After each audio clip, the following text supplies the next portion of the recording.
வணக்கம். என்னுடைய பெயர் சத்யா. என்னுடைய மாவட்டம் கன்னியாகுமரி. நான் நடந்து முடிந்த குரூப் 1 தேர்வில் டெப்யூட்டி கலெக்டராக தேர்வாயிருக்கிறேன். என்னோட மெயின்ஸ் ப்ரிப்பரேஷனை நான் சுரேஷ் ஐஏஎஸ் அகாடமியில் பாடசாலை வழியாக ப்ரிப்பேர் பண்ணேன். பாடசாலைங்கிறது நிறைய பேருக்கு என்ன தெரிஞ்சிருக்காது. ஏன் நான் இதை சூஸ் பண்ணேன் முதல்ல அப்படின்னா, இது என்னுடைய குரூப் 1 இந்த டைம் நான் எழுதினது என்னுடைய 3rd attempt. ஏற்கனவே நான் 2 டைம் இன்டர்வியூ வரைக்கும் போயிருக்கிறேன். 3வது டைம் நான் ப்ரிப்பேர் பண்ணிட்டு இருக்கும்போது எனக்கு டெலிவரி ஆகி 3 months தான் ஆயிருந்துச்சு. மெயின் எக்ஸாம் ப்ரிப்பேர் பண்ணுறேன். அந்த எக்ஸாம் ரிசல்ட் மெயின் எக்ஸாமுக்கு 3 months இருக்கும்போது எனக்கு டெலிவரி ஆகி 3 மாதம் தான் ஆயிருந்துச்சு. ஏதாவது ஒரு இன்ஸ்டியூட்டில் போய் எக்ஸாம் போடலாம், போய் ப்ரிப்பேர் பண்ணலாம் அப்படிங்கிற ஒரு ஃபேமிலி சுச்சுவேஷன் இல்லை. எங்கேயுமே போக முடியாது. வீட்டிலேருந்து தான் ப்ரிப்பேர் பண்ணணும். அப்போ என்ன பண்ணலாம்? நம்ம ஆல்ரெடி 2 டைம் எழுதியிருக்கிறோம். இந்த டைம் அந்த எஃபர்ட்டை விட கம்மியாகிடக்கூடாது. நல்லா ப்ரிப்பேர் பண்ணால் தான் இந்த டைம் நம்ம கிளியர் பண்ண முடியும். அப்போ ஒரு ரெகுலராக போகிற அதே அளவு எஃபெக்டிவாக நமக்கு ஆன்லைன்லேயும் ப்ரிப்பரேஷன் பண்ண முடியுமா? டெஸ்ட் சீரீஸ் மட்டும் போட்டால் போதுமா? இப்படி நிறைய டவுட்ஸ் இருந்துச்சு. இந்த டவுட்டோட தான் நான் நிறைய ஒவ்வொரு இன்ஸ்டியூட்லேயும் எப்படி இருக்கும் அப்படின்னு சொல்லி என்னோட சர்ச்சிங் ஆரம்பித்தேன். அப்போ நான் ப்ரிலிமினரி ப்ரிப்பேர் பண்ணும்போதே சுரேஷ் ஐஏஎஸ் அகாடமியோட நிறைய வீடியோஸ் பார்த்துருக்கேன். அந்த கோச்சிங் எல்லாமே எனக்கு பிடிச்சிருந்ததுனால சரி நம்ம டெஸ்ட் சீரீஸை சுரேஷ் ஐஏஎஸ் அகாடமியில் பண்ணலாம் அப்படின்னு டிசைட் பண்ணி கால் பண்ணி கேட்டேன். அப்போ பாடசாலை அப்படின்னு ஒரு ஆப் இருக்குது. அது மூலமாக ஆன்லைன் டெஸ்ட் சீரீஸ் நீங்கள் போட்டுக்கலாம் அப்படின்னு சொன்னாங்க. அந்த ஆப்பை நம்ம ஃபஸ்ட்டு இன்ஸ்டால் பண்ணிக்கணும். அப்புறம் நமக்கு அனுப்பக்கூடிய சாஃப்ட் மெட்டீரியல்ஸ் எல்லாமே அதில் அனுப்பிடுவாங்க. எக்ஸாம் பேப்பர், வேறு புக்ஸ் அதெல்லாமே நமக்கு கொரியர் பண்ணி வச்சுருவாங்க. நீ கண்டினியூஸாக எக்ஸாம் எழுதி கொரியர் பண்ணணும் அப்படின்னு சொல்லியிருந்தாங்க. ஆனால் ஃபர்ஸ்ட் எக்ஸாம் எழுதுறது வரைக்கும் என் மைண்டில் ஒரு டவுட் இருந்துகிட்டே இருந்துச்சு. இந்த ப்ரிப்பரேஷன் நம்ம கரெக்டாக, நம்ம சூஸ் பண்ணியிருக்கிற இந்த பாத்து கரெக்டாக, நம்ம இதுக்கு முன்னாடி எழுதுன அதே அளவு எஃபர்ட்டோட இதை நல்லா பண்ணிடுவோமா அப்படின்னு சொல்லி எனக்கு நிறைய டவுட் இருந்துகிட்டே இருந்துச்சு. ஆனால் அது எல்லாமே ஃபர்ஸ்ட் எக்ஸாம் எழுதுறது வரைக்கும் தான். ஒரு எக்ஸாம் எழுதி அதை அனுப்பி அதை கரெக்ஷன் பண்ணி ஃபீட்பேக்லாம் கொடுத்து அதை ஃபாலோ அப்லாம் பார்க்கும்போது எனக்கு ஒரு 100% கான்ஃபிடென்ஸ் இருந்தது. நம்மளும் இந்த டைம் ஆல்ரெடி நம்ம எப்படி பண்ணமோ அதே எஃபிஷியன்ட்டோட பண்ணிடலாம் அப்படிங்கிற ஒரு கான்ஃபிடென்ட் எனக்கு இருந்துச்சு. ஏன்னா ஃபர்ஸ்ட் நான் ஒரு எக்ஸாம் எழுதிட்டு செகண்ட் எக்ஸாம் எழுதலை. ஏன்னா ஃபர்ஸ்ட் எக்ஸாம் நான் பேப்பர் கம்ப்ளீட் பண்ணவே இல்லை. ஒரு 2 கொஸ்டின் எழுதுறதுக்கு எனக்கு டைம் பத்தலை. ஏன்னா நிறைய நாள் கேப் ஆனதுனால அப்போ ஆட்டோமேட்டிக்காக எனக்கே ஒரு டீமோட்டிவேட் ஆன மாதிரி ஆயிடுச்சு. ஐயோ நம்ம எழுத முடியாது, நம்மளால இந்த எக்ஸாம் எப்படி பண்ண முடியும் அப்படின்னு சொல்லி எனக்கு கொஞ்சம் பயத்தில் நான் இந்த எக்ஸாம் எழுதலை.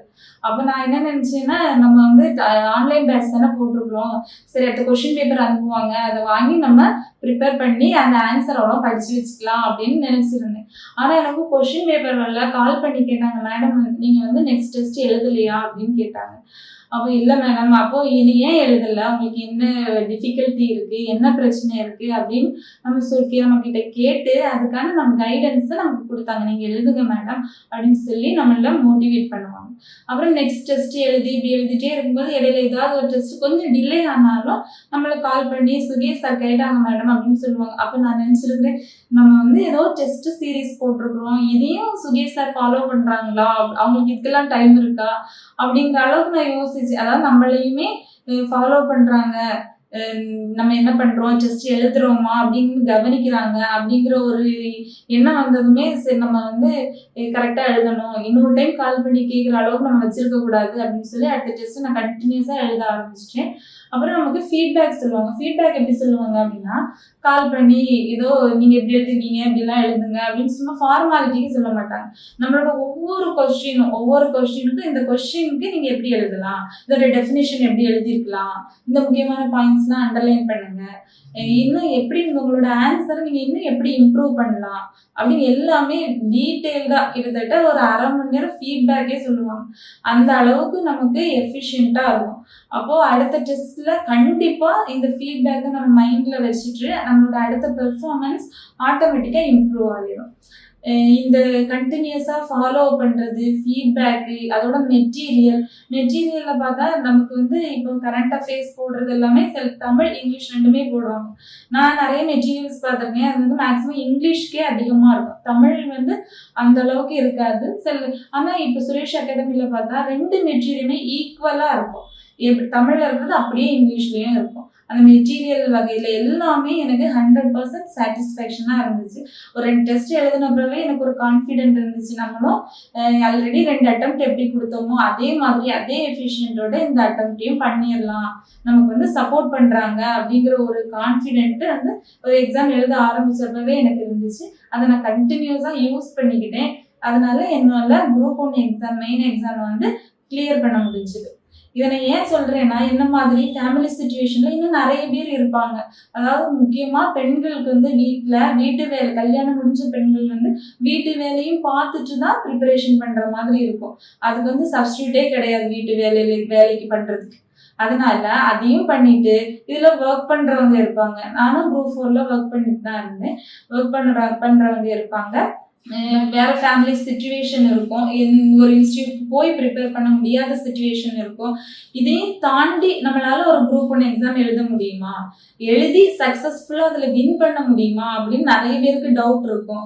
என்ன ஃபேமிலி டிஸ்அட்வான்டேஜஸ் இருந்தாலும் அதையும் தாண்டி நம்மளுக்கு ஒரு ப்ராப்பர் கைடன்ஸும் சப்போர்ட்டும் இருந்துச்சுன்னா நம்மளால கண்டிப்பா வின் பண்ண முடியும். அந்த சப்போர்ட் வந்து எனக்கு பாடசாலை மூலமா இந்த குரூப் 1 மெயின்ஸ் ப்ரிப்பேர் பண்றதுல கண்டிப்பா கிடைச்சது.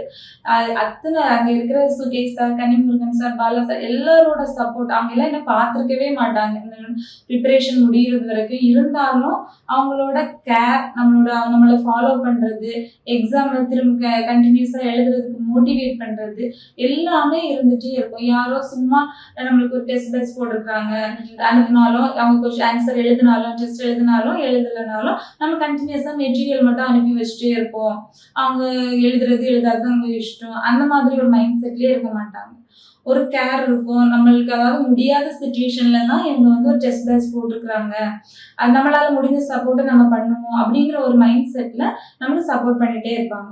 அதனால இதே மாதிரி சுச்சுவேஷன்ல இருக்கிறவங்க இந்த சுச்சுவேஷன் வந்து ஒரு மைனஸ் பாயிண்டா நினைக்காம, எப்படி இருந்தாலும் நம்ம இருக்கிற ஆப்பர்ச்சுனிட்டிஸை யூஸ் பண்ணி நம்ம சக்சஸ் பண்ணலாம் அப்படிங்கிற ஒரு கான்ஃபிடென்ட்டோட இந்த வாய்ப்பை யூஸ் பண்ணிக்கலாம் அப்படிங்கிறதுக்காக தான் என்னோட எக்ஸ்பீரியன்ஸை நான் ஷேர் பண்ணிக்கிறேன்.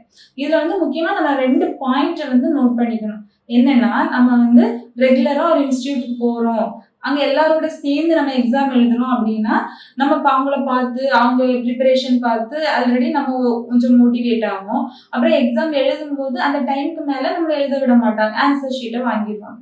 ஆனா நம்ம அதே எக்ஸாமை வீட்டுல உட்காந்து எழுதணும்னா நம்மள்கிட்ட எக்ஸாம் டைம் முடிஞ்சிடுச்சுன்னு சொல்றதுக்கோ, இல்ல போதும் இதுக்கு மேல எழுதாத டைம் அப் அப்படின்னு சொல்றதுக்கு யாருமே இருக்க மாட்டாங்க. அப்போ நம்ம செல்ஃப் கண்ட்ரோல் ரொம்ப இம்பார்ட்டன்ட். இந்த டைமுக்கு மேல, இந்த 3 ஹவர்ஸ்க்கு மேல ஒரு செகண்ட் கூட நான் டெஸ்ட் எழுத மாட்டேன் அப்படிங்கிற ஒரு டிட்டர்மினேஷனோட நம்ம டெஸ்ட் எழுத ஆரம்பிக்கும் போது, சரி ஒரு 2 நிமிஷம் தான் இருக்கு எழுதிக்கலாம், இந்த கொஸ்டினை முடிச்சு அனுப்பிடுவோம், நம்ம ஏன் சும்மா எம்டியா பேப்பரை வச்சு கொரியர் பண்றோம் அப்படிங்கிற மைண்ட் செட் இல்லாம அந்த 3 ஹவர்ஸ்ல நம்ம என்ன எழுதுறோமோ அந்த ஜென்யூனஸ் வந்து நமக்கு சப்போர்ட் பண்ணும். அப்போதான் நம்ம அடுத்த டெஸ்ட்ல நம்மளை இம்ப்ரூவ் பண்ணணும்னு நினைப்போம். இல்லைன்னா நம்ம எழுதியிருக்கிறோம், பேப்பரை கம்ப்ளீட் பண்ணி அனுப்பி நமக்கு ஒரு மார்க் கிடைக்கும். அந்த மார்க்கை வச்சு நம்ம ஒரு சாட்டிஸ்ஃபேக்ஷன்ல இருந்தோம்னா ஃபைனல் எக்ஸாம்ல நமக்கு எக்ஸ்பெக்ட் பண்ண ரிசல்ட் கிடைக்காம போகும். அதனால நம்மளோட ஃபுல் மானிட்டர், சப்போர்ட்டர் எல்லாமே நம்ம தான். அதனால நம்ம எக்ஸாம் எழுதும்போது ஃபர்ஸ்ட் 3 ஹவர்ஸ்க்குள்ள நம்ம எழுதணும். எக்ஸ்ட்ரா டைம் எழுதக்கூடாது. நம்மளே ஒரு டீச்சர் மாதிரி மானிட்டர் பண்ணிட்டு இருக்கணும். அப்புறம் கண்டினியூஸா எக்ஸாம் எழுதிட்டே இருக்கணும். இந்த ஏரியா நம்ம படிக்கல, இந்த டெஸ்ட் வேண்டாம், இந்த ஒரு டெஸ்ட்டையும் நம்ம ஸ்கிப் பண்ணிடுவோம், அடுத்த டெஸ்ட்டை படிச்சுக்கலாம், இல்லை இந்த 3 ஹவர்ஸ் வந்து நம்ம படிக்கிறதுக்கு யூஸ் பண்ணிப்போம், ஒரு டெஸ்ட் எழுதணும்னா என்ன அப்படிங்கிற ஒரு மைண்ட் செட்டுக்கு வந்துடவே கூடாது. அவ்வளோ டெஸ்ட்டையும் கண்டினியூஸா ஃபர்ஸ்ட் எப்படி நம்ம ஒரு எஃபர்ட்டு, நமக்கு ஒரு சான்ஸ் இல்லை, நம்ம போய் படிக்க முடியாது, நம்ம இந்த ஆப்பர்ச்சுனிட்டி யூஸ் பண்ணிக்கலாம்னா நம்ம டெஸ்ட் சீரீஸ் போட்டிருப்போம்.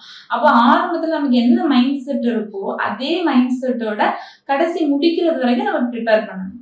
இடையில அந்த சம் பாயிண்ட்ல வந்து நம்ம டிமோட்டிவேட் ஆகும், நம்ம எல்லாரும் பண்ணிட முடியுமா, ஐயோ நமக்கு டெஸ்ட்ல மார்க் கம்மி ஆயிடுச்சு அப்படிலாம் ஃபீல் பண்ணுவோம். ஆனா ஒவ்வொரு பாயிண்ட்லயும் நமக்கு ஏதாவது டிஃபிகல்ட்டி இருந்தா, மார்க் கம்மியானா கூட ஃபீட்பேக் சொல்லும் போது நம்மள வந்து மோட்டிவேட் பண்ணுவாங்க. ஆல்ரெடி நம்மளும் ஒரு செல்ஃப் மோட்டிவேஷன்லயே இருந்துட்டே இருக்கணும்.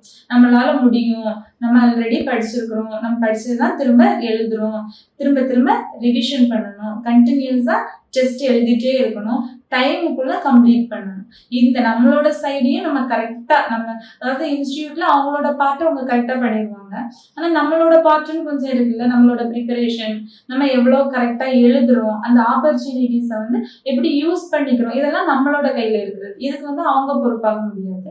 நம்மளோட பார்ட்டையும் நம்ம கரெக்டா பண்ணணும்னா இது வந்து கண்டிப்பா ஒரு நல்ல ஆப்பர்ச்சுனிட்டி. நம்ம போய் எக்ஸாம் படிக்க முடியாம இருக்கிறவங்களுக்கு இது வந்து ஒரு நல்ல ஆப்பர்ச்சுனிட்டி. இதை யூஸ் பண்ணி எல்லாரும் குரூப் 1 எக்ஸாம்ல வெற்றி பெறுறதுக்கு என்னுடைய வாழ்த்துக்கள். தேங்க்யூ.